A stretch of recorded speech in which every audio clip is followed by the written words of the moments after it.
Things you should do after getting married. Tip number 1. 1. Continue dating like you used to or never stop dating. So, bakit mahalaga na kailangan nagdi-date pa din?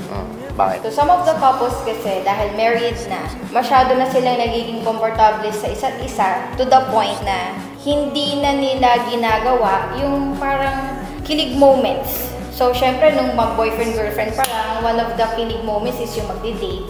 Hindi dito factor yung kung saan man yan eh. Ang mahalaga, two of you, or minsan surprise date. Kapag kasi married na, yun na yung factor na siniset aside. Hindi mo na yun ine-effortan. Yes, dahil sa mga responsibilities sa buhay. If you're looking forward na magde-date kayo, syempre mag-e-effort ka na mag-prepare. Hindi lang ng damit mo, ng sarili mo, kundi yung pupuntahan. May mga simple gifts. Yeah, simple gifts. It doesn't have to be expensive. So, yun yung magme-maintain ng spark sa relationship.